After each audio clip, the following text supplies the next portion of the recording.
Mesdames, Messieurs, bienvenue sur les routes du patrimoine, une émission qui s'est donnée pour vocation de vous faire découvrir le Bénin dans toute sa splendeur, et ceci à travers notamment son patrimoine culturel et touristique. Elle abordera également les questions relatives à la réglementation en vigueur au Bénin dans le secteur du tourisme et de l'hôtellerie.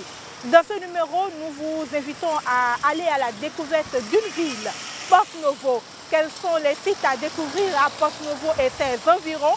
Comment créer un établissement de tourisme au Bénin?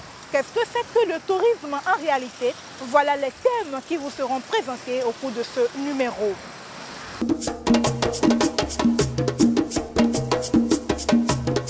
Qu'est-ce qui peut me décider ou vous décider, chers téléspectateurs, à aller visiter la cité des Aïnovi? Avec nous pour en parler sur cette émission, le guide maison, M. Bété Ronguet. Monsieur Ronguet, merci d'être sur cette émission. Alors, vous êtes un guide national. Vous avez l'habitude d'emmener les touristes à travers le Bénin, notre pays. Quelle particularité présente Porto-Novo dans ce domaine-là? Oui, Porto-Novo, la capitale administrative du Bénin, est une ancienne ville coloniale et ayant des bâtiments d'une architecture de l'époque coloniale ou issus des descendants des esclaves qui sont revenus avec un style afro-brésilien. Tout ceci constitue un attrait touristique pour la ville. Venant de Cotonou, l'entrée de la ville offre un magnifique paysage par-dessus la lagune formée par la rivière qui rejoint la mer à Lagos au Nigeria. Donc, cette situation géographique a facilité un commerce du carburant communément appelé payo par un trafic fluvial important. La ville de Porto-Novo dispose des musées et d'autres natures d'attraits touristiques tels que les jardins des plantes et de la nature et le projet Songhai qui dispose d'un système intégré qu'on ne présente plus ici.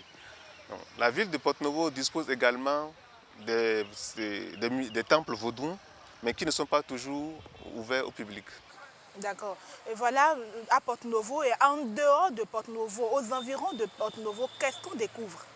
On peut encore découvrir beaucoup de choses. Nous avons par exemple la cité semi-lacustre des Agégués, en passant par l'embarcadère de Diassin. Nous avons, non loin de Porto-Novo, à 3 km environ, un village appelé Adjara. Et ce village est réputé par la fabrication des percussions qui sont souvent exposées dans le marché. On peut, dans ce village, visiter le forgeron dans son atelier, visiter des artisans, des fabricants de meubles à base de bambou, des femmes qui préparent le sorabi. Et on peut aussi déguster une spécialité de la région, appelée le hankbete, accompagné du piron et de la kassa. Et non loin de cet endroit, nous avons une rivière appelée la rivière Noire, qui est une rivière qui serpente à travers une végétation très luxuriante. Chers téléspectateurs, nous avons suivi M. Ronguet avec des touristes sur cette rivière Noire. Tenez-vous tranquille, ce site est fabuleux. Je vous laisse découvrir, cela se passe dans la rubrique « Comme si vous y étiez ».